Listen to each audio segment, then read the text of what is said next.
Praise morning po sa bawat sa ating lahat.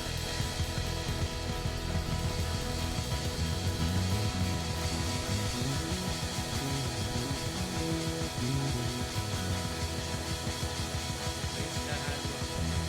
Ipatayo po tayong lahat.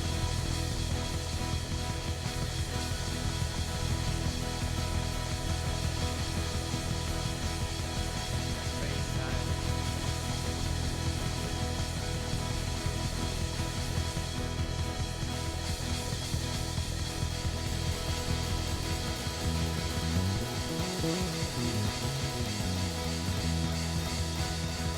Pwede mo batiin mo, katabi mo ng praise morning. Pwede mo pa tayong sumigaw ng hallelujah. Lahat po ng pinalaya, amen.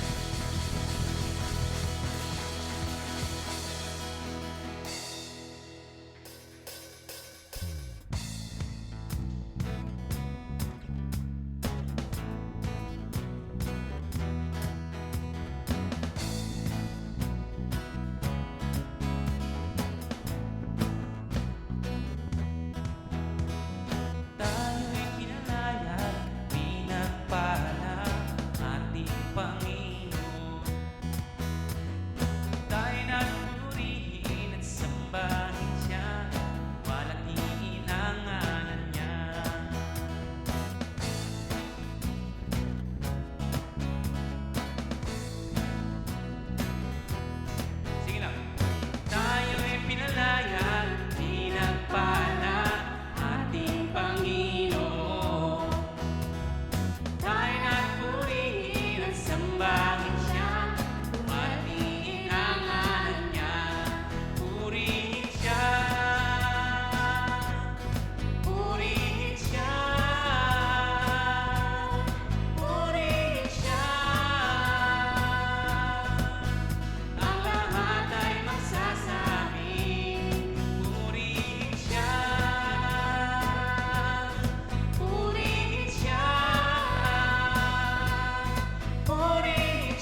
luwalhatiin mapagkailanman.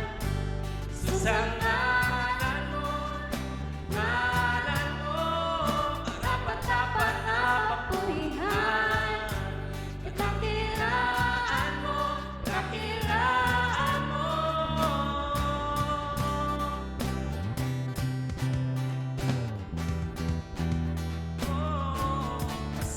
Pasasalamat ang alay sa'yo, Panginoong Jesus, Panginoong Jesus, karangalan ay tanging sa'yo, Panginoong Jesus, Panginoong Jesus, pasasalamat ang alay sa'yo, Panginoong Panginoong Jesus, karangalan ay tanging sa'yo, Panginoong Panginoong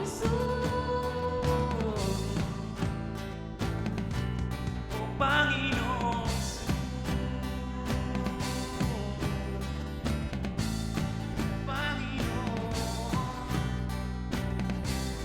Let's make a declaration.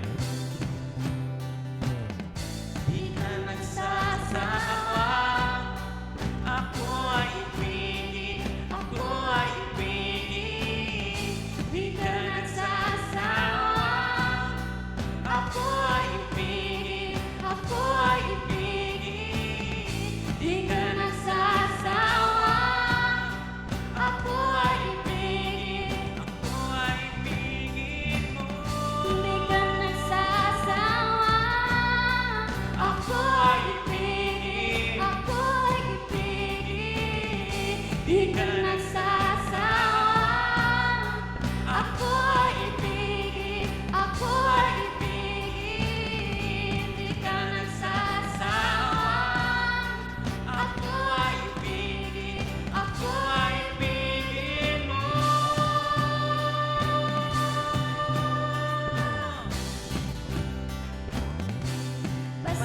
Pasasalamat ang alay sa'yo, Panginoong Jesus, Panginoong Jesus.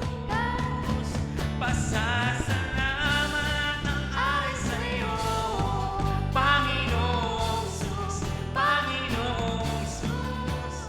Karangalan ay tanging sa'yo, Panginoong Jesus, Panginoong Jesus. Pasasalamat ang alay sa'yo, Panginoong Jesus, Panginoong Jesus. Karangalan ay tanging sa'yo, Panginoong Jesus, Panginoong Jesus, Panginoong Jesus, Panginoong Jesus, Panginoong Jesus, Panginoong Jesus, Panginoong Jesus, Panginoong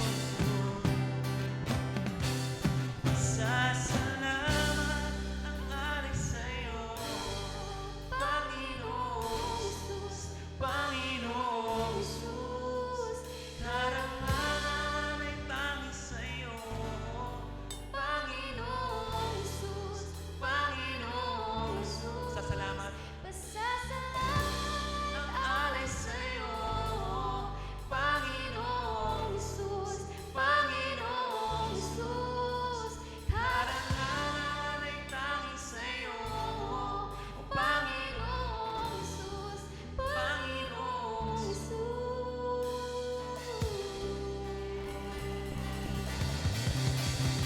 Panginoon, sa'yo ang karangalan.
Hinanap mo sa'kin.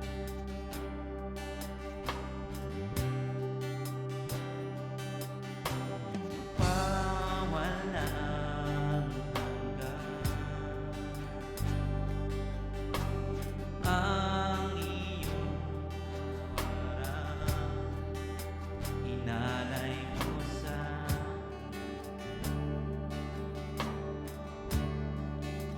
inalay mo sa'kin.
dakila sa amin.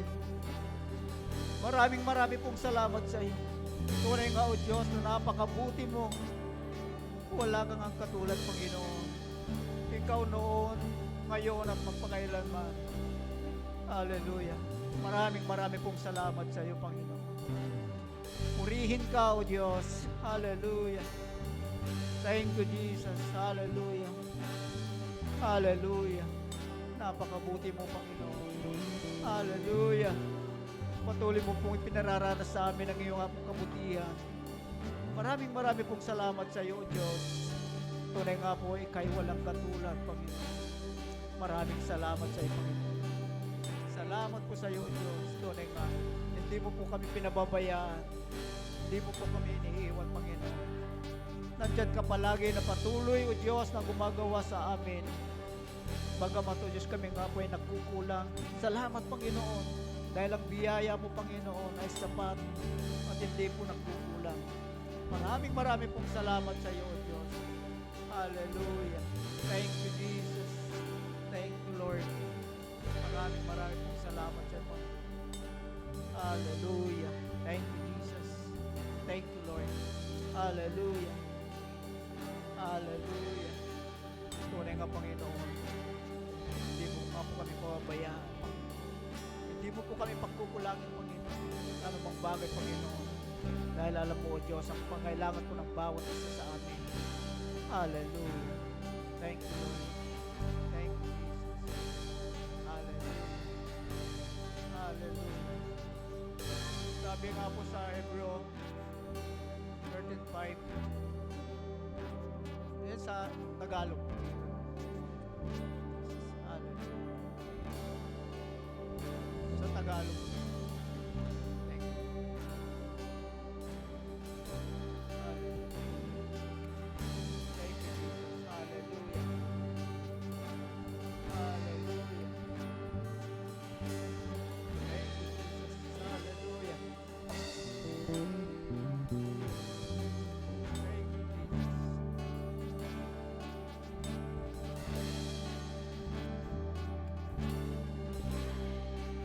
Hallelujah. Diyos, pagkiano ka sa Tagalog.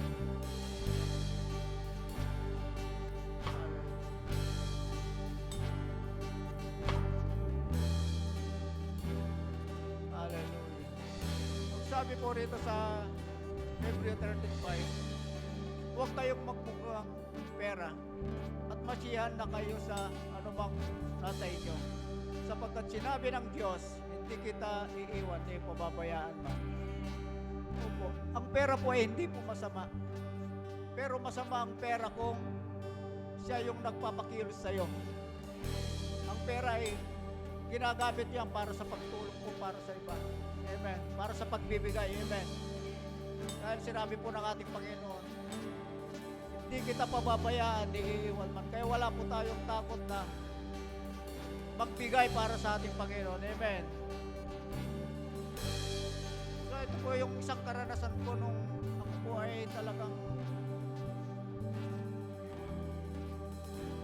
nandun ako sa kalalagayan na walang-wala. Kumbaga sa ano ay hindi ko alam kung paano ako kumilos para mabuhay lamang ang pamilya ko noon. Nandun yung takot na mawalan. Nandun yung takot na hindi ko may bigay yung pangailangan ko ng mga bata. Pero dahil sa biyaya ng Panginoon, unti-unti ginawa ko po yung kanyang kalooban. Dahil nga po dito sa verse na ito, ay nakapagbigay po sa akin ng isang napaka magandang biyaya para sa akin. Nung pong ibigay ko po yung talagang buong buo na pagkakalo po para sa Kanya, nakikita ko po sa amin yung pong pagbabalik ng Panginoon. Dahil sabi naman po niya, hindi kita pababayaan, hindi iiwan ma. Amen. Totoo po, ng Diyos po natin ay tapat. Ano man po ating mga pangailangan, alam po niya, hindi pa man po natin hihingi. Alam na po ng Diyos kung ano po yung nasa ng ating mga puso. Kaya sa mga oras pong ito, tayo po ay darako sa pagkakaloob. Ikayatin ko po ang bawat isa sa atin na ang ating mga ikapo at mga kaloob ay maibigay ng buong buo. Kasi ang Panginoon hindi po siya pasusubok, kundi tayo mismo ang gagawa ng paraan para ang pamamaraan kasi ng Diyos, hindi po natin pamamaraan. Ang pamamaraan natin, minsan, nababaliwala, nagkukulang. Alam natin na yun ang paraan natin, ay yung magiging tama, hindi po pala yun. Kasi ang plano ng Diyos masigit pa doon sa paraan na alam mo. Amen. Sige po, tayo po ay tumayo at tayo po ay magkakalo para sa ating Panginoon. Hallelujah. Thank you, Jesus. Hallelujah. Tayo na po ang magkakalo. Thank you, Lord.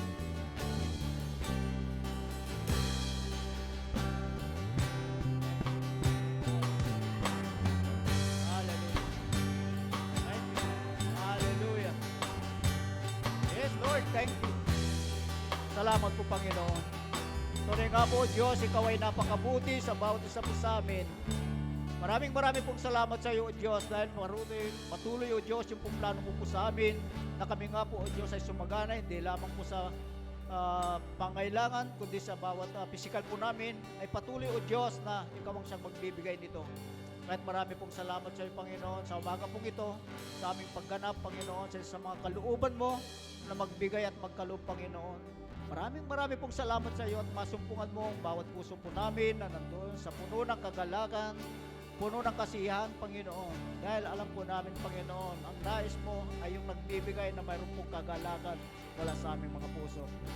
Maraming salamat po sa iyo, Panginoon, sa buhay ng bawat kapatiran na patuloy, O Diyos, na nagtatapat at nagbibigay at nagbabalik sa iyo, Panginoon, ang kanilang mga ikapo.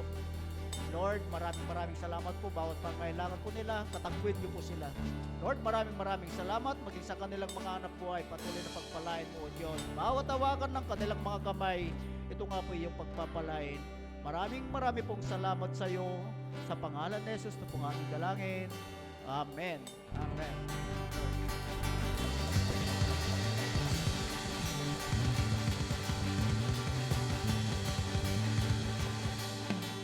Amen. God is good. And all the time, God is good. So ngayong umaga, muli darako na naman po tayo doon sa monthly po nating ginagawa every first Sunday of the month. Ito po yung tinatawag po natin na banal na hapunan. So tayo pong lahat muli ay tumayo. So bakit po natin inaalala ang banal na hapunan? Ito po ba ay napakahalaga sa bawat isa sa atin? Opo, ito po ay napakahalaga sa buhay ng bawat isa sa atin dahil ito po ang ginawa ng ating Panginoong Hesus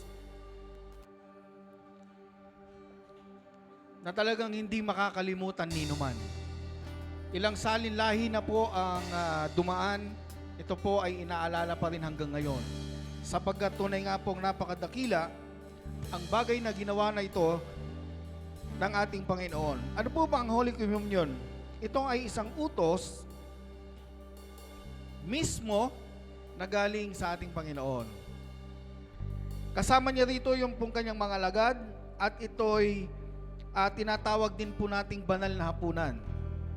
Naniniwala po ako nung panahon na yon, nung sila'y nagsalo-salo kasama ng mga alagad, marami pong pagkain. Pero doon po sa portion ng isang table, sa table po nila Jesus Christ, meron pong nakalagay doon na tinapay at alak. So, pagkatapos po nilang kumain, ang sabi po rito, sapagkat ang turo na tinanggap ko mula sa Panginoon ay binibigay ko naman sa inyo. Noong gabing yon, siya'y ipagkanulo, ang Panginoong Hesus ay dumampot ng tinapay. So, ibig sabihin, maraming handaan at meron doon nakalagay din na tinapay. At ang sabi po niya rito, nagpasalamat at pinagpira-piraso iyon. At sinabi, ito ang aking katawan na inihahandog para sa inyo. Gawin ninyo ito bilang pag-alaala sa akin. Siyempre kapag may kainan na ganoon, meron din po tayong mga dapat na ininom. Halimbawa, tubig. At meron din pong portion sa mesa na meron din pong nakalagay na alak. Kaya ang sabi po niya, matapos maghapunan, dumampot din siya ng kopa at sinabi, ang kopang ito, ang bagong tipan, pinagtitibay ng dugo tuwing iinumin ninyo ito, gawin ninyo ito bilang pag-alaala sa akin. So ito pong banal na po natin tinatawag ang Holy Communion, galing po ito mismo kay Lord. Alalahanin nyo ito bilang pag-alaala sa akin. Kaya sa umagang ito, tayo po ay nagpapasalamat dahil binigyan tayo ng pagkakataon ni Lord na muli nating alalahanin yung kanyang ginawa sa krus ng Kalbaryo para sa iyo at para sa akin. Kaya, Panginoon, kami po ay nagpapasalamat sa tinapay na ito bilang simbolo ng iyong dugo na nahirapan doon sa krus ng Kalbaryo para sa amin. Tinatanggap po namin ito ng may pagpapasalamat at pagpupuri na ibabalik sa iyo sa pangalan ni Jesus. Amen. Take po natin ang bread.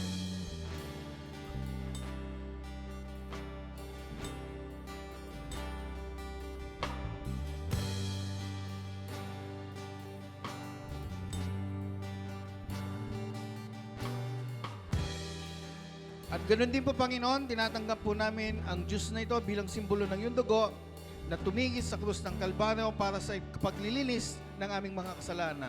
Salamat po, Panginoon, sa pangalan ni Jesus. Amen. Cheers po sa lahat.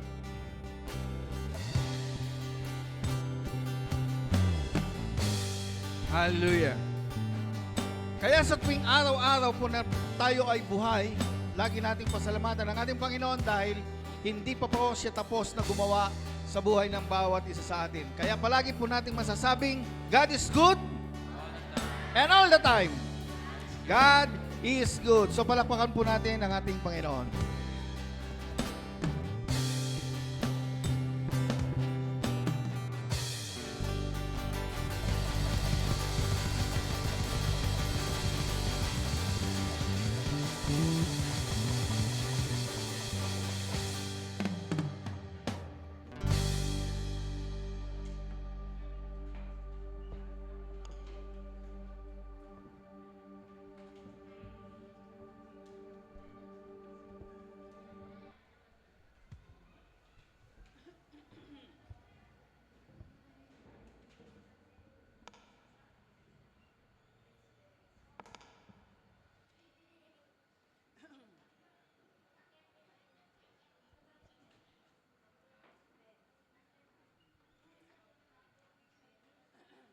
So, hinihingan po yung mga kapatiran dito. Pakipunuan mo muna itong nasa harap.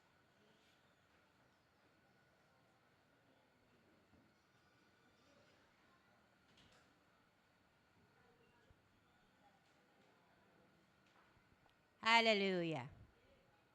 Thank you, Jesus. Hallelujah. Sabihin mo sa iyong katabi kung ikaw ay handa na. Sabihin mo, handa na ako. Yes. Hallelujah. So, napakaganda nung na-share ng ating kapatid patungkol sa pagkakaloob. Amen, ano? Hebrews 13:5. No?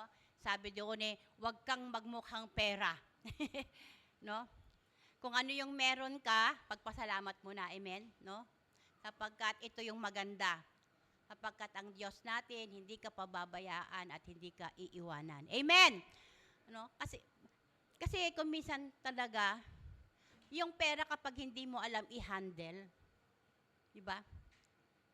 Sabi nga niya, kapag ang pera hindi masama, pero pag siya yung naging Panginoon sa'yo, siya yung naging master, masama. Pero kung siya yung, ikaw ang master doon sa perang nasa iyo, mabuti, amen. No? Kung minsan kasi ito yung nagdi-divide sa puso ng tao di ba?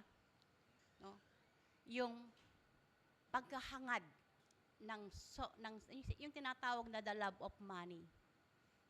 Yung sa English na merong ibang version niya, the love of money, di ba? Yung pauna nun. No? So, salamat sa Diyos mga kapatid, kahit ano ang ibigay natin sa Diyos, amen? Kung ano yung meron ka, amen? No? Ito ay pagpapalain ng ating Panginoon. Amen. No? Ito ay patuloy na palalaguin ng ating Panginoon. At hindi ito masasayang. Amen. Amen.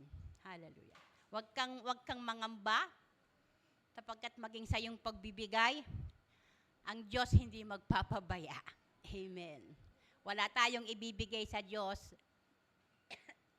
na magiging dahilan ng ating pagkukulang, kundi ito'y magiging higit na kasapatan sa atin.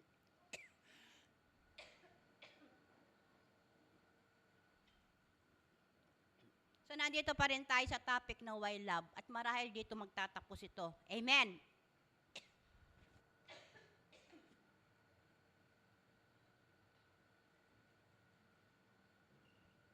Nung nakaraan, bakit pag-ibig? Siyempre, ang pinupunto natin dito, bakit pag-ibig ng Diyos? Amen. Una, dahil ito ay tinatawag na magpawalang hanggan. Ito lang talaga yung matibay nating mapanghahawakan. No? Pagkat ang pag-ibig ng Diyos ay hindi nagbabago at ito'y magpawalang hanggan. Bakit pag-ibig? Sapagkat ito ay matibay nating pundasyon. Amen. No? Ito yung tanging matibay na pundasyon natin sa buhay na ito para tayo ay maging matatag. Amen. At ganun din naman, bakit pag-ibig? Sapagkat ito ang nagpapakilala sa ating Diyos. Ito yung kanyang kakanyahan, ito yung kanyang katangian, at ito siya, ang Diyos ay pag-ibig. Amen.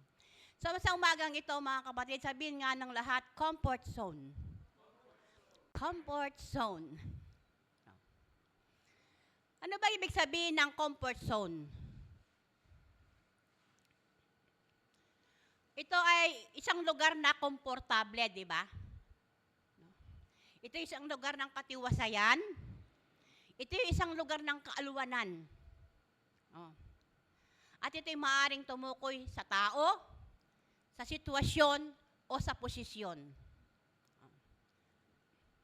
At may mahalaga itong epekto sa ating buhay at pamumuhay. Sa ikabubuti, sa mas ikabubuti, at pinakamabuti.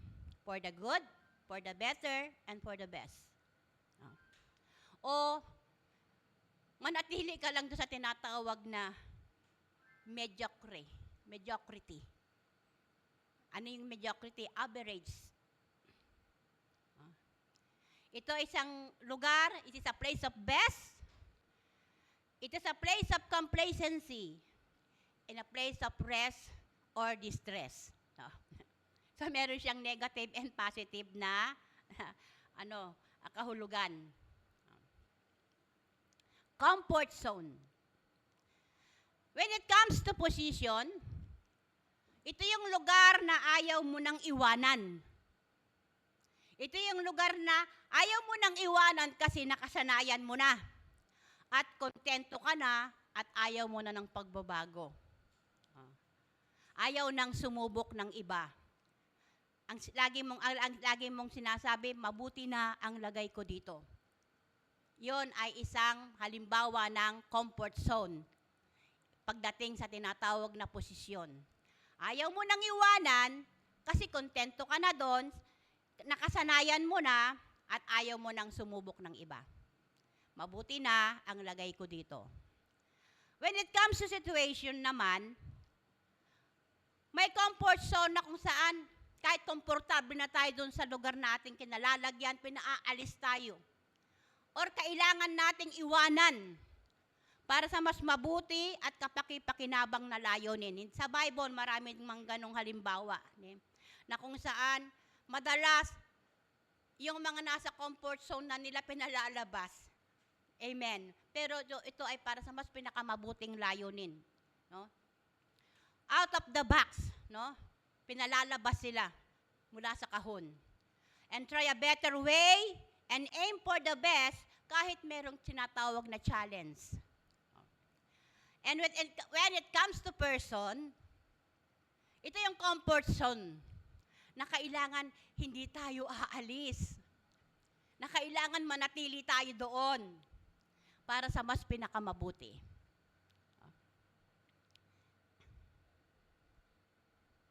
At dito tatakbo ang mensahe natin sa umagang ito in connection sa ating theme na Why Love. No? Who and where is our comfort zone? Sino at saan ang ating tinatawag na comfort zone?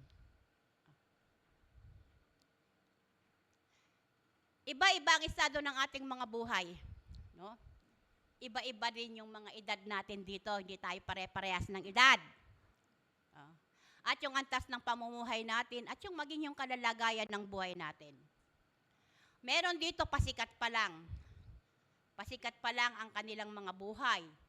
Halimbawa, yung ating mga Hope Kids, di ba? At yun namang iba nasa kasibulan na ng kanilang buhay. Sila na mga tinatawag na mga kabataan. Di ba? At yung iba nasa katanghalian na rin ng buhay. Yung mga young pro natin, di ba? Nasa katanghalian na ng buhay yan. No? Nasa gitna na sila. Amen. Yes. At yung iba naman, malapit ng lubugan ng araw. Pero ayokong sabihin ito.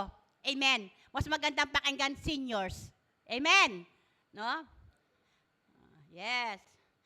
At marami dito ilan dito ay mga seniors na rin.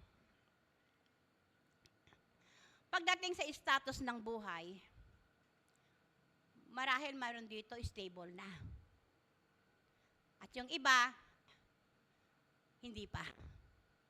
No? Kasalukuyan pa lang sila. Amen. Nagbibuild, no? Ng kanilang status. Lalo na yung mga kabataan, lalo na yung mga kapatid natin dito na kagagraduate, amen, no? Nagbi-build pa lang sila ng kanilang mga status, no?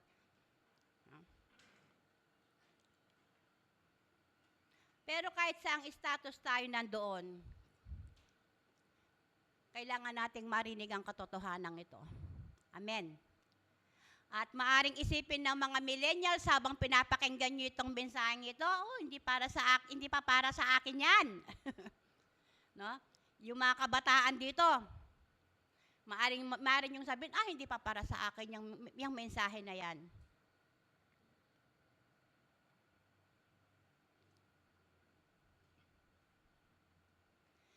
Pero gusto kong sabihin sa inyo, ang mensaheng ito ay pang general patronage. Diba? Pag sinabing general patronage, pwede sa bata, pwede sa kabataan, pwede sa matanda. Amen? No? Ito ay general patronage. No? So malayo pa ang lalakbayin ng iba sa atin. Sabi ko nga kanina, maaring iba nasa kalagitnaan pa lang at ang iba'y malapit na sa finish line.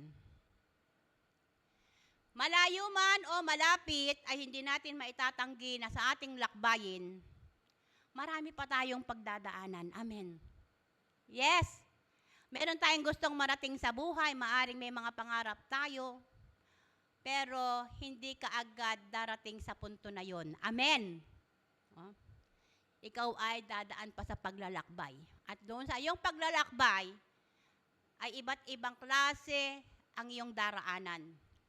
Maaaring sa iba't ibang level, iba't ibang antas, iba't ibang pangyayari, at iba't ibang sitwasyon, iba't ibang kalalagayan. At sa lakbayin ng buhay na ito, mga kapatid, kailangan natin ang tinatawag na guidance, tinatawag na support, ng tinatawag na tulong. Hindi tayo maaaring mabuhay sa sarili lang natin. Amen. Amen. Oh. Kahit gaano ka pa kalakas, kahit gaano ka pa karunong, darating ang panahon, mangangailangan ka ng katuwang mo para ka manatiling nakatayo. Amen. Kasi ganon dinisenyo ng Diyos ang tao na siya ay merong katuwang. Amen.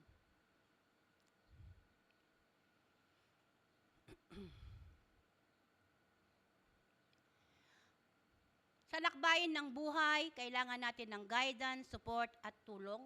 At kahit matagal na tayong believers, minsan dumarating ang punto kapag napatingin tayo sa mga uncertainties ng buhay, sumisilip sa ating isipan ang mga alalahanin. Totoo ba ito, mga kapatid? No? Kahit ngayon, marinig mo itong mensaheng ito, malakas ka. Mamayang paglabas mo, pag naharap ka sa isang sitwasyon, amen. No? Minsan naaagaw nga yung natanggap pa natin. Amen? No? Yung mga kaisipan, mga lalahanin, nawawalan tayo ng lakas, napanghihinaan tayo ng kalooban. At hindi natin alam ang mga susunod na mangyayari sa buhay natin. Amen. Hindi natin alam ang gagawin kapag naguguluhan tayo, nawawala tayo sa focus. At lalo na kapag iniisip pa natin ang kinabukasan. Amen. Yung hinaharap. Kasi hindi nga natin alam eh. Ang problema, hindi na nga natin alam, iniisip pa natin at pinoproblema natin. Amen. Kaya tayo nag-aalala. At dito kailangan natin ang tinatawag na comfort zone. Isang lugar ng kapahingahan. Na kung saan makakasumpong tayo ng lakas para magpatuloy. Kasi ang buhay natin dito mga kapatid, ito ay tinatawag na journey. Amen. Para manatili tayo makanatili tayong makapagpatuloy, hindi lang yung magpatuloy tayo, kundi manatili tayong magpatuloy at hindi tayo nadidistract ng mga sirkumstansya, ng mga sitwasyon na maaari nating makaharap. No? Sabi nga, hinagay ko dito, we need a comfort zone, a place of rest, where we can find strength to move on and stay on track and not be distracted. Tatandaan niyo yung mensahe ni Pastor about distraction? Kasi marami talagang distraction sa buhay na ito. Amen. Maraming aagaw ng iyong pansin. Amen. Maraming aagaw ng iyong puso. Amen. At yung mga iba't ibang sirkumstansya na hindi mo gusto, magbibigay yun ng distraction kapag ito tinignan mo. Hindi doon sa lente na kung ano ang sinasabi ng ating Panginoon. Amen! Kung tinignan mo ito sa iyong sarili. Pero kung ito ay tinignan mo sa lente ng liwanag ng salita ng Diyos, you will not be distracted. Amen.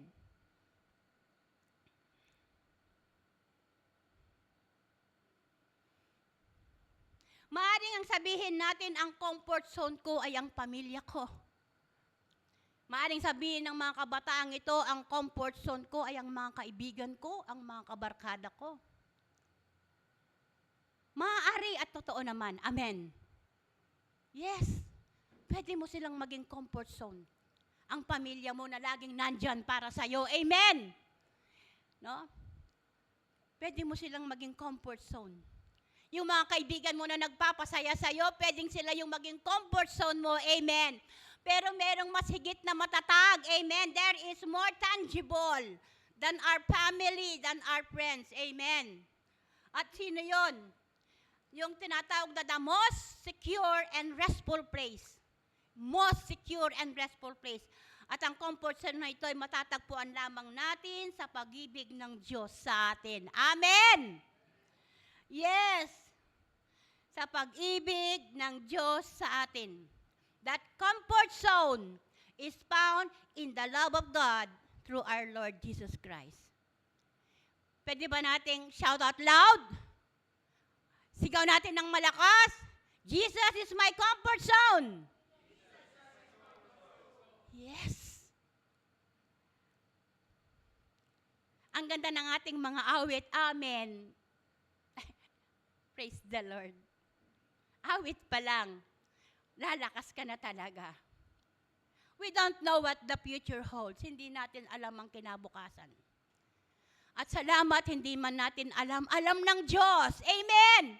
Importante, alam ng Diyos. Amen. Kahit hindi mo alam, alam ng Diyos. At dahil alam ng Diyos, mapapanatag ka, maaaliw ka. Amen? The perfect love of our Lord casteth out all fears. Ang perpektong pag-ibig ng Diyos ay nag-aalis ng lahat ng takot. Amen! Yes, nag-aalis ng lahat ng takot. Anong takot ang meron ka ngayon? Anong takot ang gumugulo sa'yo? Anong takot ang nagpapahina sa'yo?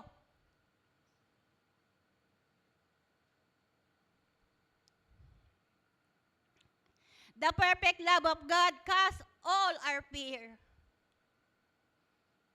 Hallelujah. Hindi natin masasabi na ang mga bagay o yung mga material na bagay, marami kang pera, no? Sa sarili mo, alam mo, secured ka na. Napaghandaan mo na yung kinabukasan. Salamat sa Diyos. Lalo na sa mga seniors dito.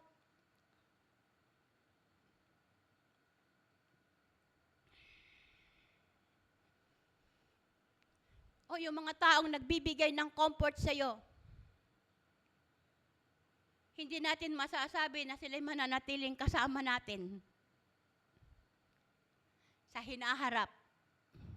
Ngunit salamat sa Diyos, God is and always be. Amen! Amen? Sa ating hinaharap, sa ating kinabukasan, nandoon ang Diyos. Amen! Mananatili siyang kasama natin. Mawala man ang lahat, wag lang ang ating Panginoon. Amen. Sa buhay natin. Alam niyo mga kapatid, yung mga sirkumstansya na ating nararanasan, gaano man ito kalungkot, gaano man ito kahirap, lagi itong mayroong magandang layunin sa buhay natin. Amen. Narinig niyo yung patotoo ni Brother Arnold? Totoo yun. Saksi ako. Saksi ako doon sa buhay na kanyang tinahak nung nakaraan. Amen. No? Masasabi natin, pwede ko bang sabihin, ang buhay niya parang isang kahig, isang tuka? Amen. Pero ngayon, amen. Pero ngayon, amen. Makikita natin ang patotoo sa kanyang buhay. Hallelujah. Palakpakan natin ang ating Diyos. At ito rin naman ay patotoo nating lahat. Amen. Tayong lahat ay merong magandang kwento ng pag-ibig ng Diyos sa buhay natin. Amen. Yung mga hindi magandang naging karanasan natin, nagiging isang magandang kwento sapagkat pinagaganda ito ng Diyos. Amen. God can make all things work together for the good of those that love Him and called Him according to His purpose. May purpose ang Diyos sa buhay natin, mga kapatid. Amen. Yes. Hindi ito para tayo wasakin. Amen. No? Kundi tayo ay buuin. Amen. At bigyan tayo ng tinatawag na mabuting hinaharap at pag-asa. Amen. Yes. Hallelujah. Purihin ang Diyos. Amen. Tunay ngang ang Diyos ay karapat-dapat sa lahat ng pagpupuri. Mga kapatid, kung hindi natin pupurihin ang Diyos, magagawa ng Diyos ang mga bato, ang siyang magpuri sa Kanya. Amen. Yes.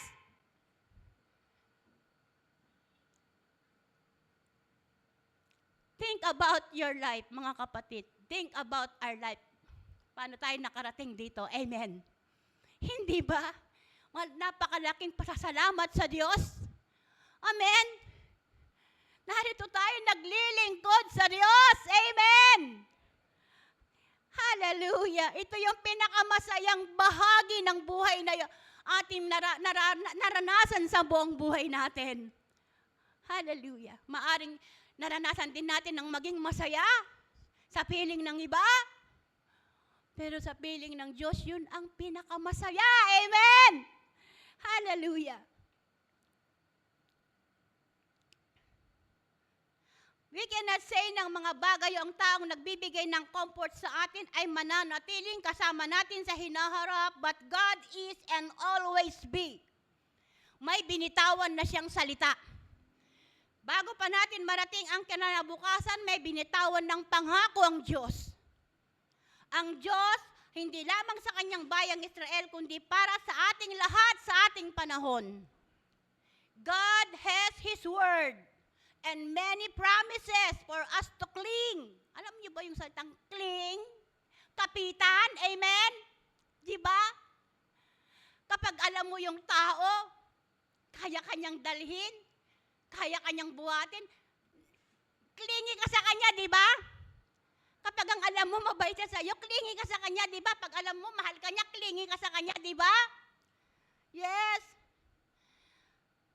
God has His word and many promises for us to cling on and hold to sa araw-araw ng buhay natin. Kaya ang minsang ito, hindi lang ito pang matanda, hindi lang ito pang senior, amen. Sapagkat tayong lahat na narito ay nabubuhay araw-araw, amen. At araw-araw tayong may pangangailangan at araw-araw tayong nakaharap sa maraming mga hamon ng buhay.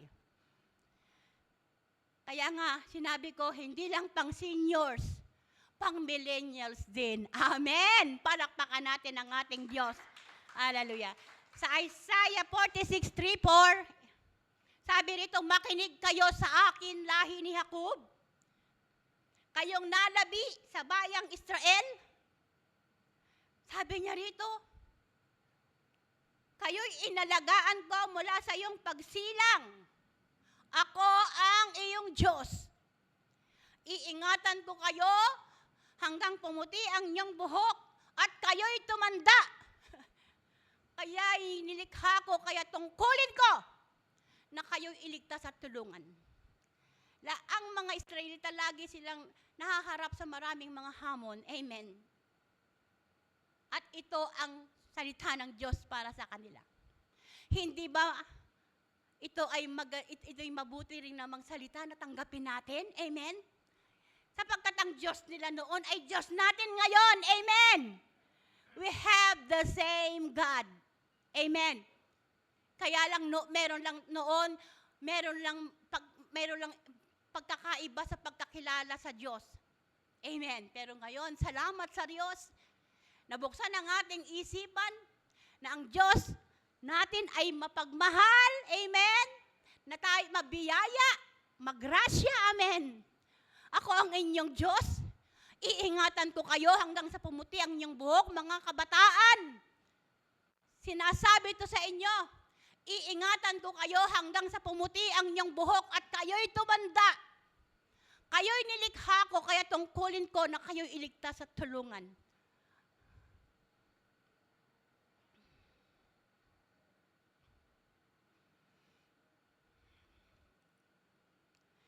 Ipinakita ng Diyos yung kanyang concern, pagmamalasakit. Amen. Sinabi niya na, amen.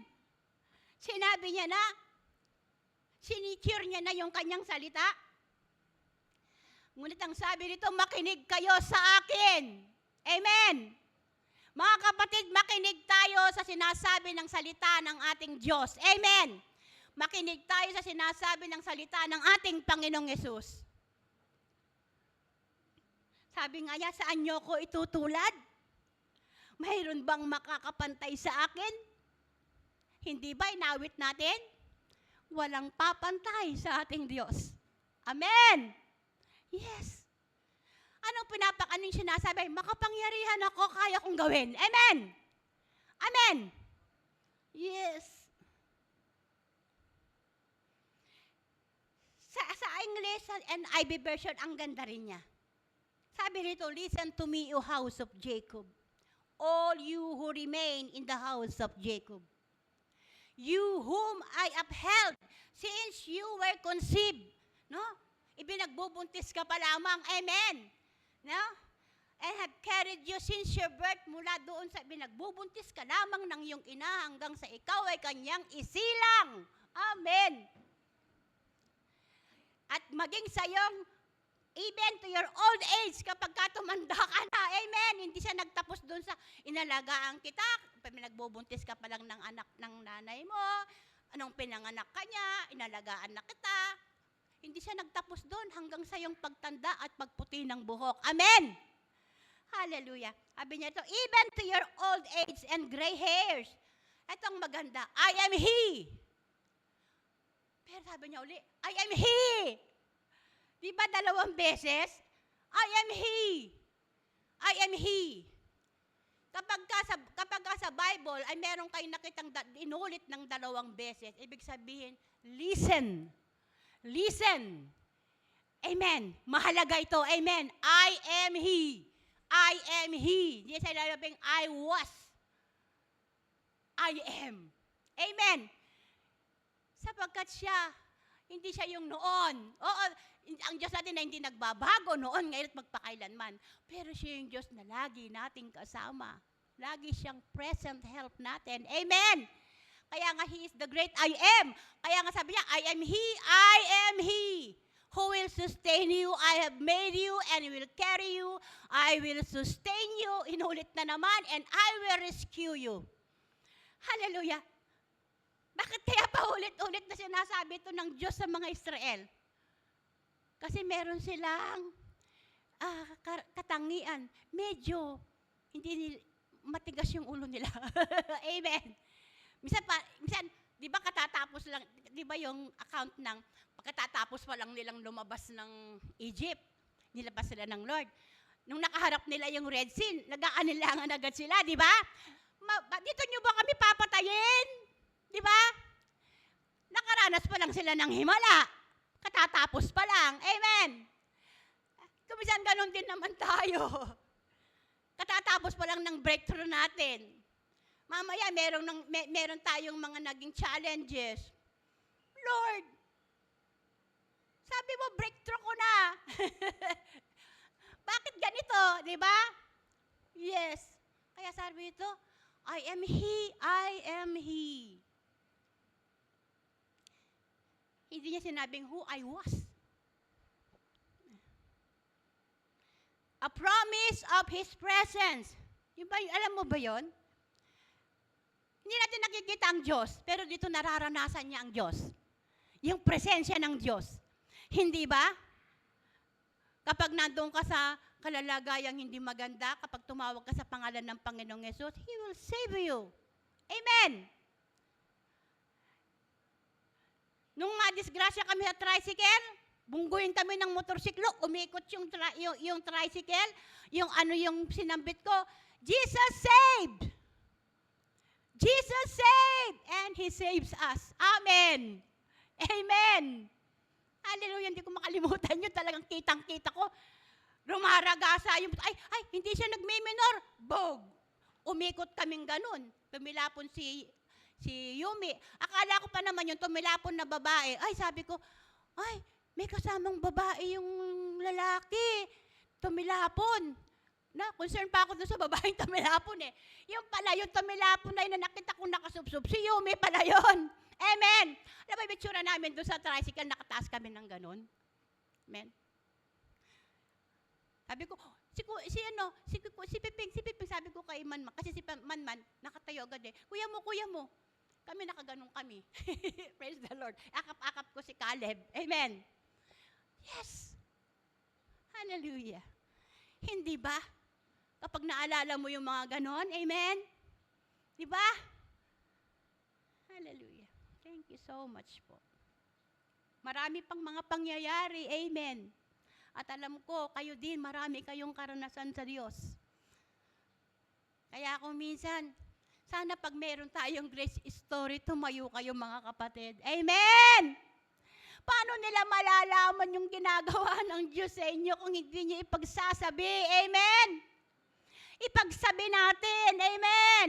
Huwag tayong nahihiyang tumatayo pag meron tayong grace story. Amen! Ipagmalaki natin. Sabi nga, kung meron ka man, dapat ipagmalaki ang ginagawa ng Diyos, ang ipagmalaki mo. Huwag mong ipagmalaki yung sarili mo. Amen. Yung ginagawa ng Diyos sa buhay mo, ang ipagmalaki mo. Amen. Yes. A promise of His presence, sustenance, and protection. Nandyan lahat. Sinelyuhan na ng Diyos ang kanyang puso at ginarantiyahan niya na ito. Amen. Sabi niya, I am your God. I am your God. Amen. I will be your God throughout your lifetime. Anong ibig sabihin nun? Habang buhay ka. Amen. Siya ang iyong Diyos. Siya ang iyong Diyos. Sabi rito, I will care for you. I will carry you. I will sustain you and I will rescue you. Nandyan lahat sa binasa natin. Amen. I am the Lord your God. Amen. I am your God. Tinali ng Diyos ang kanyang sarili bilang siyang mananagot sa lahat ng pangangailangan ng kanyang bayan at maging sa atin na kanyang mga anak. Pisikal, espiritual, emotional. Sabi niya, kayo ay nilikha ko, kaya tungkulin ko na kayo ay alagaan at iligtas. Amen. Yes. Tungkulin na iintindihan ito ng mga magulang. Amen. Na ang kanyang anak, kahit sino pa siya, tungkulin niya na siya'y alagaan at proteksyonan. Amen. Yes. Kaya mga kabataan, palakpakan ninyo ang inyong mga magulang. Hallelujah! Yes! Pwede naman kayong pabayaan at marami tayong nababasa at nababalitaan. May mga batang kapapanganak pa lang, itinatapon sa basurahan. Kung saan-saan ipinibigay, ibinebenta. O, salamat sa Diyos. Amen! Hallelujah! Kaya nga hindi mahirap intindihin. Amen! Yes? Ang isang mapagmahal na magulang, sabi nga, bakit yung mga anak mo matatanda na, iniisip mo pa sila? Amen? Sinagot ko yun doon sa Facebook. Sabi ko kasi anak mo sila Di ba? Di ba? Bakit yung mga anak mo matatanda na, inaalala mo pa sila? Tinutulungan mo pa sila? Isa lang ang sinagot ko doon sa Facebook kasi ang mga anak ko sila. Di ba? Kasi mga anak tayo ng Diyos. Kaya sinabi niya, mga anak ko, huwag kayong mag-alala. Nilikha ko kayo, tinawag ko kayo, mga anak ko kayo, tungkulin ko na kayo'y alagaan at iligtas. What a word. Amen! Amen! Oh! Hallelujah! Thank you, Lord. God made himself responsible and accountable. God's loving support, provision, and protection. Providing comfort in weakness and in different times. Amen! Maaasahan natin siya sa lahat ng panahon, sa lahat ng pagkakataon, anuman ang sitwasyon ng ating buhay, nandyan siya na magbibigay ng kaaliwan sa atin. Amen! Yes! Sa buong buhay mo, mula pagkabubuntis, pagkasilang, hanggang sa pumuti ang iyong buhok. At pagtanda, ako na ang iyong Diyos, ang siyang kakalinga, mag-aalaga, bubuhat at magliligtas sa iyo. Yes, bubuhat. Amen. Bubuhat. Hallelujah. Footprints in the sun. Hindi ko na kailangang kwento sa inyo, alam niyo yung kwento na yon. God will carry you when you can't carry on. Amen. Kapag hindi mo na kayang dalhin ang sarili mo, dadalhin ka ng Diyos, bubuhatin ka pa niya. Amen! Amen! Yes! I love to last. I love to last. Pag-ibig na hindi magmamali, walang hanggan, hindi magbabago. Sabi nga sa Hebrews 13:5, He will not leave you, He will not forsake you. Amen! Hallelujah. Ito ang ating comfort zone. Amen. Huwag tayong payagan na tayo paalisin sa ating comfort zone. Amen. Yes. Huwag tayong umalis sa ating comfort zone. Huwag nating iwanan ang ating comfort zone. Ang ating comfort zone ay ang pag-ibig ng Diyos sa buhay natin. Ang Diyos ang ating comfort zone. Psalm 37:25, King David testified. Ito ang patotoo ni Haring David. I was young and now old. No? Sinabi niya ito, matanda na siya. Amen. No? Yet, kanya, I have never seen the righteous forsaken or their children begging bread. Palitan natin. I was was young and now old, yet I have never seen the children of God forsaken, and their children begging bread. They are always generous and lend freely. Their children will be a blessing. Hallelujah. Sabi niya, wala pa akong nakita na matuwid. Amen? Na pinabayaan ng Diyos. O kaya yung mga anak nila na malimos ng tinapay. Sino rito? Naranasan ng mamalimos ng tinapay. Wala, amen? Yes, oo, dumaraan tayo. Minsan sa kahirapan, amen? Minsan nararanasan din natin din yung kasalatan, amen? Pero hindi natin naranasan ang humingi ng tinapay. Ang mamalimos ng tinapay, amen? Dumarating yung tinapay, pero hindi natin pinapalimos, amen? Yes!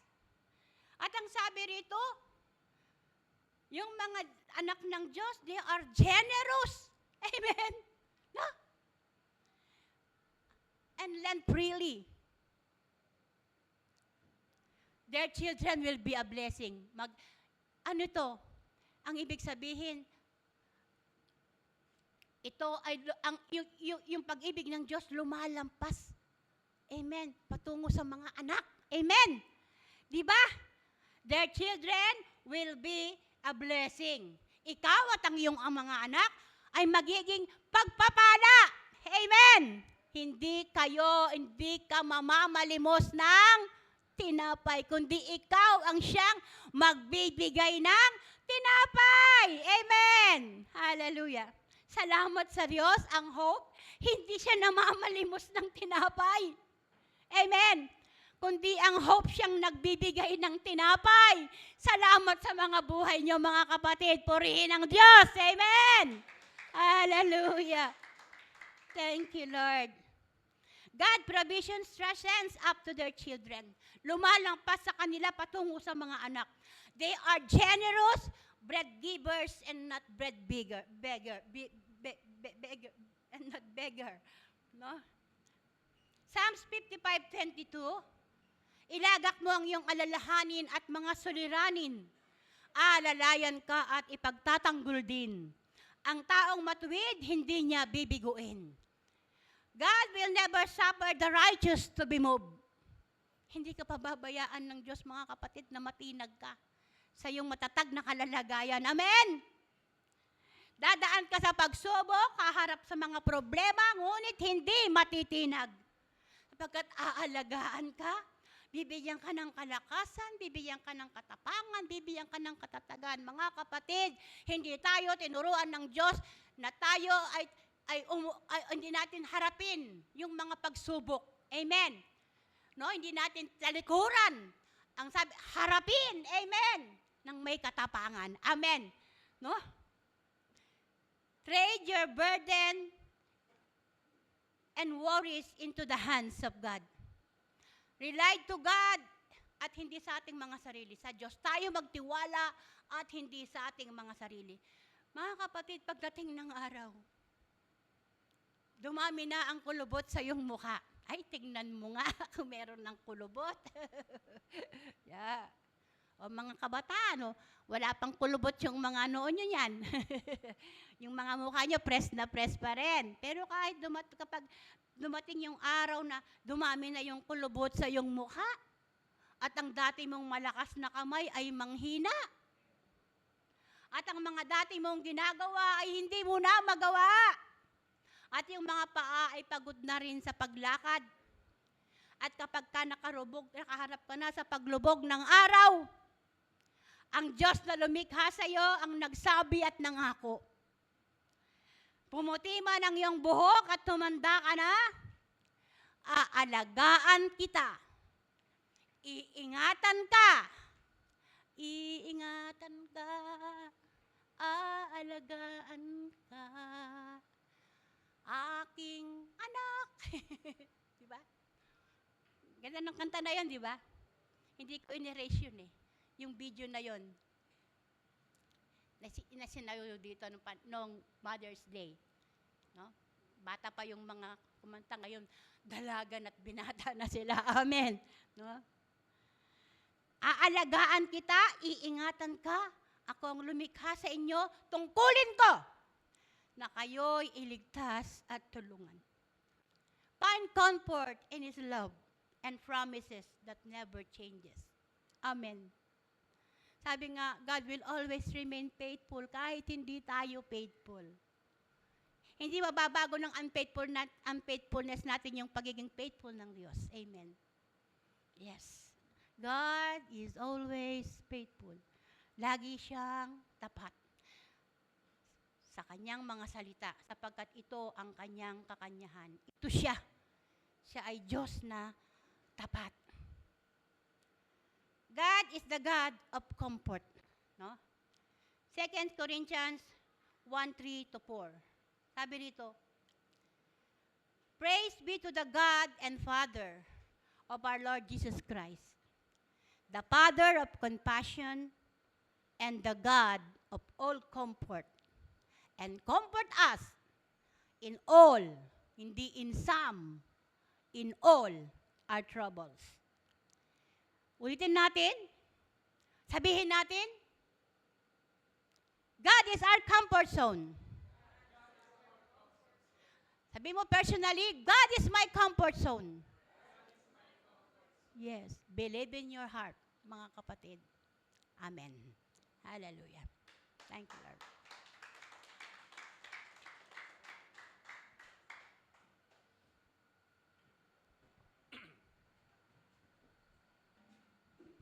Hallelujah. Pag-ibig lang ang susi ng lahat talaga. Yun at yun lang. So, salamat po sa mensahe sa atin ni Lord ngayong umaga. Lagi po natin tatandaan yung pagiging comfort talagang kay Lord lang po natin makukuha. At nabanggit nga po ni Pastor na kanina pagdating doon sa distraction. Pansinin mo kung gusto mong gumawa ng mabuti, meron ka agad masama na ihaharap sa'yo. Kasi ayaw ng kaaway na gumawa ka ng mabuti. So, sa lahat ng mga bagay po na ginagawa natin sa pang-araw-araw, lagi po nating gawin lahat para sa pag-ibig, para sa ating Panginoon. Amen. Kaya meron tayong pagmamalaki na palaging sabihin na talagang mabuti si Lord sa lahat ng panahon. At sa lahat ng panahon, siya ay mabuti. So tayo pong lahat ay tumayo. Sabihin mo sa iyong mga katabi, sa kaliwa at sa kanan, pag-ibig lang ang susi ng lahat.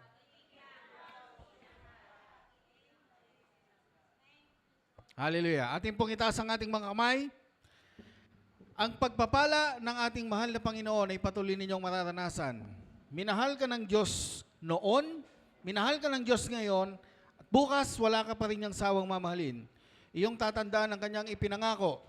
Kung ano man ang pinasimulan niya sa buhay mo, ito ay kanyang tatapusin. Ang araw nito pinagpala, buong linggo ninyo pinagpala na rin. Paniwalaan mo, tanggapin mo, sa ngalan ni Jesus. Amen. Magandang buhay po sa ating lahat. Walang